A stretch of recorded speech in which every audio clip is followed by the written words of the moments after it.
J'étais pas censé faire un passage solo dans ce gala. Et, c'est la sécurité de la salle qui a vu l'effet que Farid avait sur le public féminin. Et ils ont dit faites revenir Wiesel tout seul pour calmer les femmes.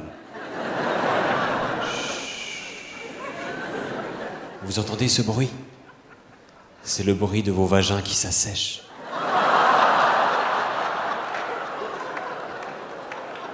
On me dit souvent, tu fais de l'humour, Thomas, l'humour, femme qui rit à moitié dans ton lit, elles doivent te tomber dessus, tu dois être entouré de meufs. Ça va. C'est très gérable. Je pense que l'humour, ça aide, mais je crois que mon humour, ça aide pas. À cause de mon humour, une fois, j'ai failli tuer une fille. Je sens qu'il faut que je vous en dise un peu plus, pardon. Non, j'ai senti. Non, en fait, j'ai fait quelque chose avec une fille et j'ai appris que quelques jours plus tard que j'avais mis ses jours en danger.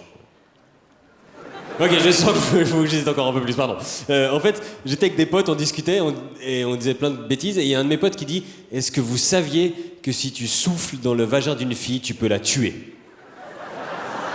Et là, tous mes potes éclatent de rire, sauf moi, qui suis immédiatement très inquiet et qui commence à googler frénétiquement. Et c'est vrai, je vous jure, vérifiez en sortant. Je suis pas tout bip, j'ignore comment c'est possible. J'ai vu qu'il y avait plus de risques si t'es enceinte. Et je pense que faut y aller un moment quand même. Mais c'est possible, tu peux tuer une fille en lui soufflant dedans.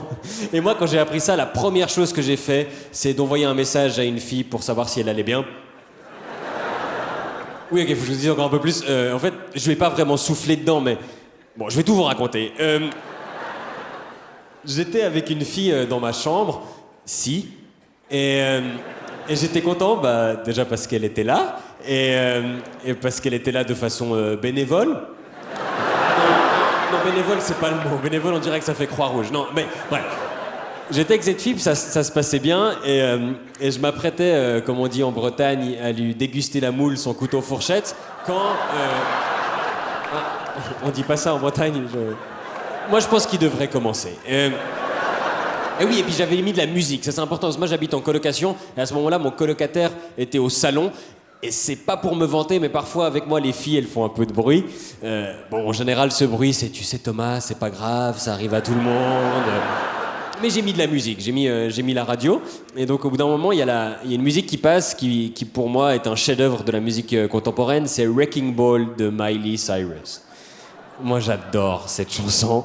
Et il s'avère que je connais les paroles de cette chanson. Et moi, quand je connais les paroles, j'aime bien chanter. Sauf que là, j'avais un peu la bouche occupée. Donc j'hésitais. Mais le temps pressait, parce qu'elle était en train de se rendre compte de quelque chose. Et surtout, le refrain arrivait. Et je connais pas du tout le deuxième couplet. Donc il fallait vraiment que je prenne une décision rapide. Et en tant que bon Suisse empreint de neutralité, je suis arrivé à un compromis. J'ai continué ce que je faisais. Mais j'ai chanté quand même. Et ça donnait I came in like a wrecking ball. Never been so hard in love. Et ça, c'est une tentative d'homicide. Mais je ne le savais pas à l'époque. Moi, je l'ai appris qu'une semaine plus tard. Et quand je l'ai appris, j'étais là. Ouf, heureusement qu'on m'a dit. Ce que j'avais bien aimé, Wrecking Ball, je me serais pas arrêté là. Moi, je me connais. La semaine d'après, j'aurais fait un concert de beatbox. Ensuite, j'aurais loué un tuba et je serais allé faire la marche impériale directement. Non, elle est pas morte, je vous le dis, elle est pas morte, elle va bien. Si elle était morte, je raconterais pas ça sur scène, déjà parce que c'est pas drôle, puis en plus c'est con parce que ça m'incriminerait tout seul. Il y a au moins un policier dans la salle. Et si je raconte ça, il se dirait « Ah, on le tient, le Louis Armstrong du CUNY. On le tient, le souffleur de Vuflan. La pompe des trompes, on l'a maintenant. » Mais à l'époque, je racontais pas cette histoire, je la raconte maintenant. À l'époque, je racontais pas parce que moi j'ai des principes. Ce qui se passe entre une fille et moi, ça reste entre une fille et moi. Oui, alors là vous dites Thomas, t'es un hypocrite parce que t'es en train de nous raconter à tous. Alors déjà, c'est pas un spectacle interactif, donc fermez votre gueule. Et il y a une exception. Moi, ce qui se passe entre une fille et moi, ça reste entre une fille et mon public, parce que je suis dans le partage. Et du coup, maintenant, je raconte cette histoire et je sais pas si c'est la meilleure idée que j'ai eue pour améliorer ma vie sexuelle. Je sais pas si ça va attirer beaucoup de filles dans mon lit. Et les filles que ça pourrait attirer, je sais pas si c'est celles avec qui j'ai envie de coucher. Je sais pas si je suis prêt à assumer une fille qui vient chez moi et qui s'attend à un concert. Une fille qui me prend les cheveux, qui fait « Vas-y, Pavarotti, fais-moi vibrer. Moi, je veux pas un orgasme, je veux une embolie pulmonaire. » Je pense que non. Et je me dis peut-être qu'un jour, je vais rencontrer une fille, ça va bien se passer avec elle, je vais rencontrer ses parents, on va manger ensemble, ça va être une bonne soirée. Après, je vais rentrer chez moi et ils vont me googler. Et ils vont tomber sur ce sketch. Forcément, ils auront une réaction. Ma belle-mère va regarder mon beau-père et dire « Mais Jean-Paul, il veut chanter dans notre fille !» Mais dans cette histoire, je me dis « Mais je l'ai échappé belle. » Parce qu'imagine, tu fais un peu le con, tu forces un peu, tu souffles un peu fort, tu la tues. Et tu vas en prison. Et tu dois expliquer à ton voisin de cellule pourquoi t'es là. Toi d'abord. J'ai braqué une bijouterie, et toi ? J'ai essayé de gonfler ma meuf, elle est morte, voilà, Imagine le mec qui trouve le corps. Ça doit être horrible, il voit un corps, il se dit « Ah, elle est enceinte », puis après il s'approche. Ah non, puis il la touche, puis elle se dégonfle comme un ballon de baudruche. Breaking Ball.